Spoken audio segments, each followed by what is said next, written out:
दोस्तों, autobiography of योगी के chapter 25 में परमहंस योगानंद जी अपने घर के रिश्ते याद करते हैं। भाई अनंत और अपनी बहन के साथ बिताए हुए उनके पल। भाई और अनंत और बहन नलिनी के बारे में साझा करते हैं उनके व्यूज। अनंत अब अधिक दिन जीवित नहीं रह सकता। इस जन्म के लिए उसके कर्मों का भोग पूरा हो चुका है। एक दिन प्रातःकाल जब मैं गहन ध्यान में बैठा हुआ था तो मेरी अंतर चेतना में ये निष्ठुर शब्द उभर आए। संन्यास लेने के थोड़े ही दिन बाद मैं अपने जन्म स्थान गोरखपुर में अपने बड़े भाई अनंत के घर गया हुआ था। अचानक अस्वस्थ होकर आनंदा ने बिस्तर पकड़ लिया था और मैं आत्मीयता के साथ उनकी सेवा में जुट गया। अंदर में उठी इस सत्यनिष्ठ घोषणा से मैं बहुत ही दुखी हो उठा था। मुझे लगा कि अपनी असहाय दृष्टि के सामने अपने भाई को मुझे छीना जाता देखने के लिए मैं अब गोरखपुर में रहना सहन नहीं कर सकता।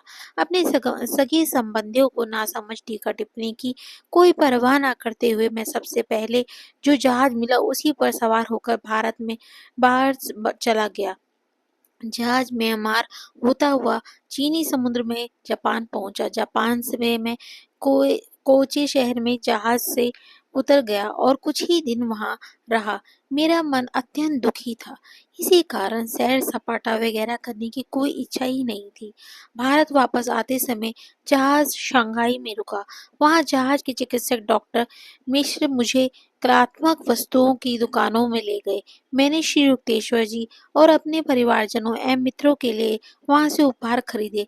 आनंद के लिए मैंने अति सुंदर कारीगरी युक्त बॉस की एक वस्तु चीनी सेल्समैन ने जैसे ही वह वस्तु मेरे हाथ में थमाई वैसे ही मेरे हाथ से छूटकर नीचे गिर गई और साथ ही साथ मेरे मुंह से निकल गया।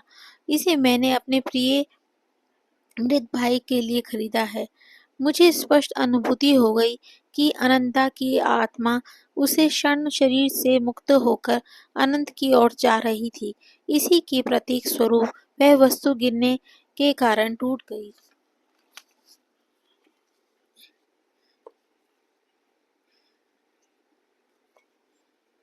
सिसकियां भरते हुए मैंने बांस की सतह पर लिखा, मेरे प्रिय आनंदा के लिए जो अब चले गए हैं। मेरे साथ खड़े डॉक्टर मिश्र व्यंगपूर्वक मुस्कान के साथ मुझे देख रहे थे। अपने आंसू बचाकर रखिए, उन्होंने कहा। जब तक यह लिखित न हो जाए कि उनकी मृत्यु हो गई है, इन्हें क्यों बहा दिया जाए।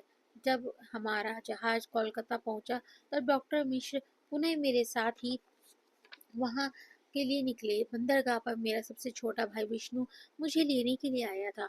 मुझे पता है कि आनंदा अब नहीं रही है।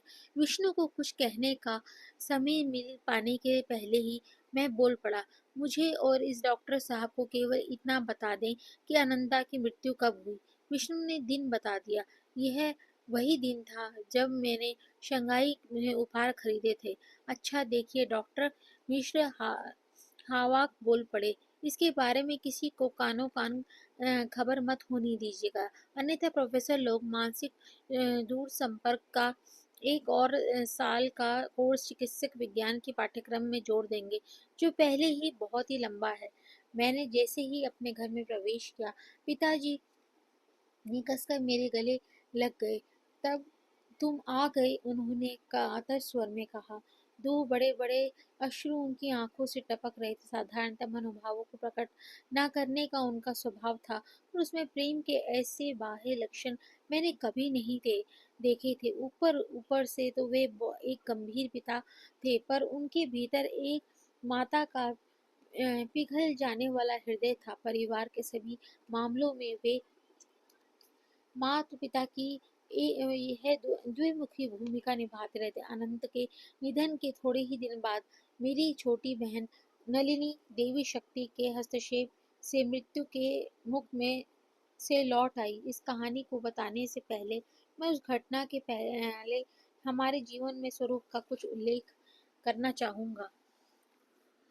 बचपन में नलिनी और मेरे बीच के संबंध बहुत मधुर नहीं थे। मैं बहुत दुर्बल पतला था और वह मुझसे भी अधिक दुबली पतली थी। कहीं अज्ञात कारण से जिसका पता लगाने में मनोवैज्ञानिकों को कोई कठिनाई नहीं होगी, मैं अपनी बहन की दुबली पतली काया को लक्ष्य कर उसे प्राय चिढ़ाया करता था।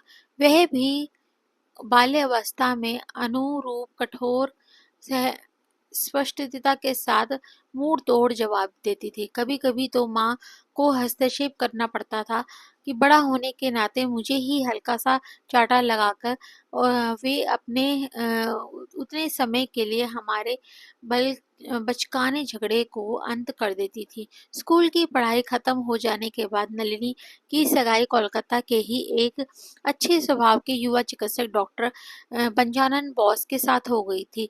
यथा समय पूर्ण रीति रिवाजों के साथ विवाह संपन्न हो गया। विवाह के दिन रात को हमारे कोलकाता के घर की बैठक में बैठकर हंसी मजाक करने वाले अनेकानेक रिश्तेदारों के बीच में भी जाकर बैठा था दूल्हे राजा सुनहरी जरी के काम किए हुए विशालकाय तकिए की टेक लगाए बैठे थे।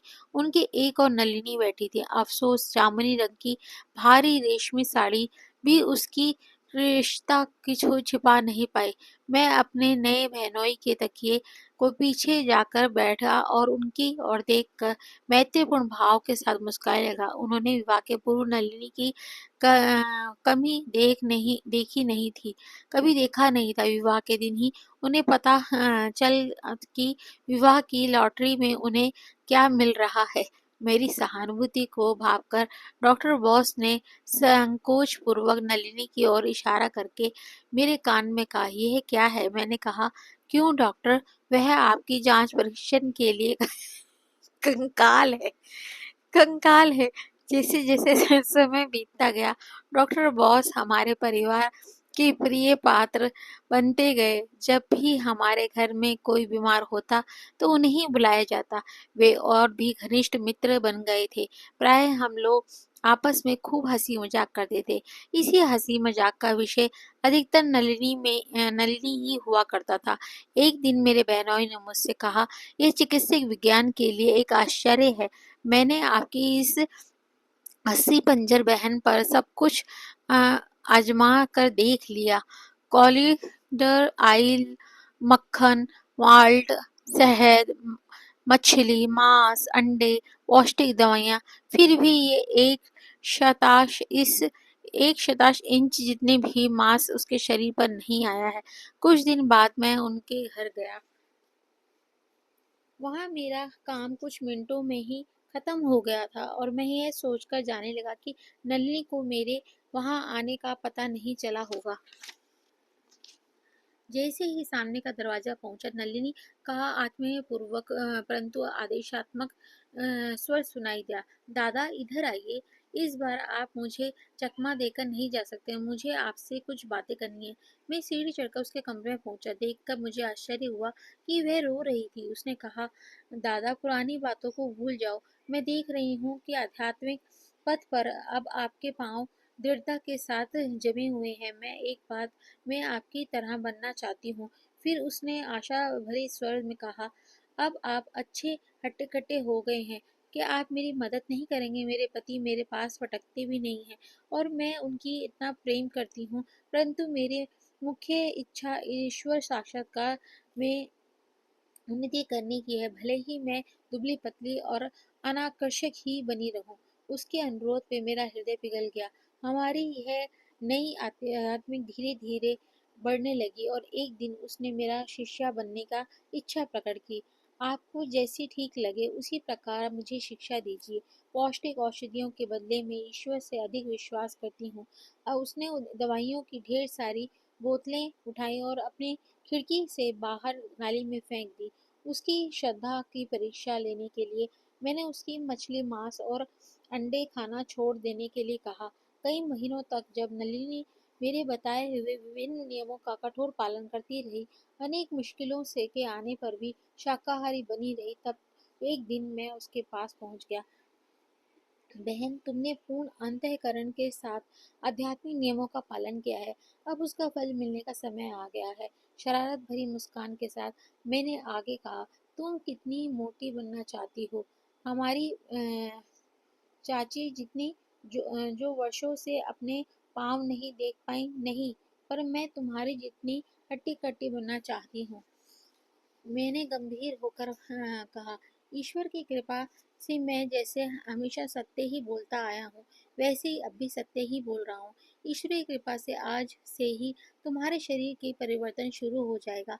1 महीने में तुम्हारा वजन मेरे वजन जितना हो जाएगा। मेरे हृदय में निकले इन शब्दों की पूर्ति हो गई। 30 दिन में नलिनी का वजन मेरे वजन जितना ही हो गया। इस नई गोलम टोलता में उसने सुंदरता प्रदान की। उसके पति को उसके यहाँ गहरा प्रेम हो गया। हृदयजनक रूप से शुरू हुआ उनका वैवाहिक जीवन, आदर्श जनक रूप से सुखी हुआ। जब मैं जापान से लौटकर आया तो मुझे पता चला कि मेरी अनुपस्थिति में नलिनी टाइफाइड ज्वर से बीमार हो गई थी। मैं तुरंत उसके घर गया और देखकर हैरान रह गया कि वह अत्यंत दुबली हो चुकी है। वह बेहोशी की अवस्था में थी। मेरे बहनों ने मुझे बताया, रोग की जीर्णता से सन्निपात होने के पहले वह बार बार कहा करती थी, यदि मुकुंद दादा यहाँ होते तो मेरी यह दशा नहीं होती। उनकी आंखें भर आई थी। उन्होंने आगे कहा, दूसरे डॉक्टर लोगों की को और मुझे भी आशा की कोई किरण नजर नहीं आती। इतने लंबे समय तक टाइफाइड से जूझने के बाद अब उसे आम रक्त की पेचिश शुरू हो गई है। मैंने अपनी प्रार्थनाओं से आकाश और पाताल तक को हिला दिया। मुझे पूर्ण सहयोग देने वाली एक एंग्लो इंडियन नर्स को नियुक्त कर मैं अपनी बहन पर रोग मुक्ति की यौगिक पद्धति का प्रयोग करने लगा। आज आव रक्त की पेचिश बंद हो गई, परंतु डॉक्टर बोस विषण्णता से सिर हिलाते हुए शोकाकुल स्वर से बोले, अब बाहर निकलने के लिए उसके शरीर में खून ही नहीं बचा है। वह ठीक हो जाएगी। मैंने दृढ़ता के साथ कहा, 7 दिन में उसका बुखार चला जाएगा। 1 सप्ताह बाद नलिनी की आंखें खोलकर मुझ पर प्रेम में दृष्टि डालते देखकर मैं रोमांचित हो उठा। उस दिन से उसके स्वास्थ्य में तेजी से सुधार हुआ। उसका शरीर पहले की तरह गोलमटोल तो हो गया, पर उसकी लगभग प्राणघातिक बीमारी का एक दुखद चिन्ह उसके शरीर पर रह गया था। उसके दोनों पैरों में पक्षघात हो गया था। भारतीय और विलायती डॉक्टरों ने उसे असाध्य विकलांग घोषित कर दिया था। उसके जीवन की रक्षा के लिए मैंने प्रार्थना के द्वारा जो अविरत युद्ध छेड़ रखा था, उसमें से मैं थक गया था। मैं श्री युक्तेश्वर की सहायता लेने के लिए श्री रामपुर गया। जब मैंने उन्हें नलिनी की दशा के से अवगत कराया तो उनकी आंखों में गहरी सहानुभूति समा गई थी। 1 महीने के में तुम्हारी बहन के पैर भी ठीक हो जाएंगे।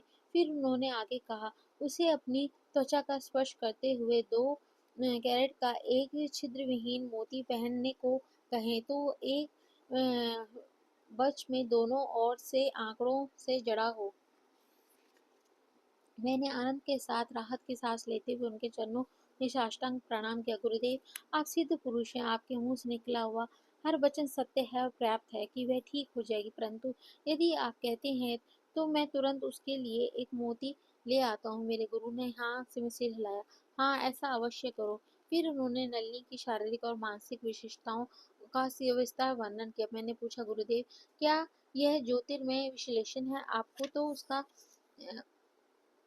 जन्म काल या जन्म दिन भी मालूम नहीं है। श्री युक्तेश्वर मुस्कुराए। एक गहनतम ज्योतिष भी है जो पंचांगों और घड़ियों के प्रमाणों पर निर्भर नहीं करता। प्रत्येक मनुष्य विधाता या विराट पुरुष का एक हिस्सा है। उसका जैसे स्थूल शरीर होता है, वैसे एक सूक्ष्म शरीर भी होता है। मानवीय नेत्र केवल स्थूल शरीर को देखते हैं, परंतु अंतर चक्षु अधिक गहराई के साथ जाकर उसे विश्व रूप में तक को भी देख सकते हैं, जिसका प्रत्येक मनुष्य एक अविभाज्य और स्वतंत्र अंग है। मैंने कोलकाता लौटकर नलिनी के लिए एक मोती खरीदा। 1 महीने के बाद उसके पगू हुए पांव पूर्णतः ठीक हो गए। नलिनी ने गुरुदेव से अपने हार्दिक कृतज्ञता व्यक्त करने के लिए मुझसे कहा। श्री युक्तेश्वर जी ने उसके संदेश को चुपचाप सुन लिया, परंतु जब मैं उससे विदा ले रहा था तब उन्होंने एक अर्धगर्भित बात कही। तुम्हारी बहन को अनेक डॉक्टरों ने बताया हुआ है कि वह कभी भी मां नहीं बन सकेगी। उसे विश्वास दिला दो कि कुछ ही दिनों में वह 2 पुत्रियों को जन्म देगी। कुछ वर्षों बाद नलिनी की खुशी का ठिकाना न रहा जब उसने एक पुत्री को जन्म दिया और उसके बाद कुछ वर्षों बाद दूसरी को। देखो जी, यह अध्याय अभी यहाँ पे समाप्त होता है। नेक्स्ट चैप्टर क्रिया योग विज्ञान के साथ हम दोबारा डाउनलोड करूँगी। जय गुरु जी।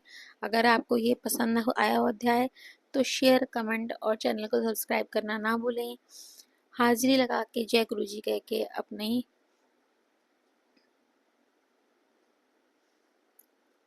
हाजिरी लगाएं।